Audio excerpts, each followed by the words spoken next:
Afterwards, he says, Tamil padithal pichai kuda kadakad. That one line is enough, sir, but I will read the passage. What does it mean? If you learn Tamil, even bhiksha, meaning nobody, a beggar cannot also survive. You won't get even alms, meaning you won't even get anyone giving you dhan. Tamil padithal pichai kuda kadakad.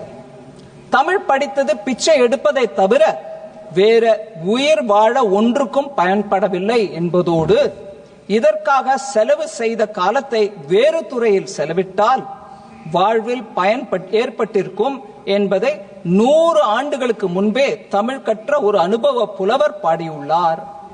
பிரிய சகோதரி பவதி பிக்ஷாந்தேஹி, சரி கேட்கும். பிரிய சகோதரி பவதி பிக்ஷாந்தேஹி என்று தெலுங்கில் இசைவாடி வந்த அந்த மாமனிதர் இசைமேதை தியாகராஜன்.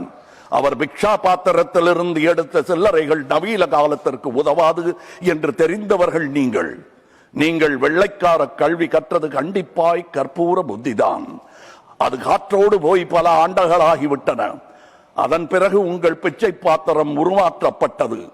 பிச்சை குவளை பெரும் உண்டியலானது. அந்த உண்டியலை உடைத்து நிதி திரட்ட உதவுவோர் இன்று தமிழரை பார்த்து என்ன சொல்லுகிறீர்கள்? தமிழ் பிச்சை எடுக்க கூட உதவாதா? ஓரளவு உண்மைதான். ஒரு தெற்கத்தி அறிவுரை தங்காய், தமக்கென உங்கள் நிதியை திரட்ட ஆங்கிலத்தில் இந்தியில் பிச்சை எடுக்கலாமே. தமிழ் பிச்சை எடுக்க உதவாது, திருடவும் உதவாது.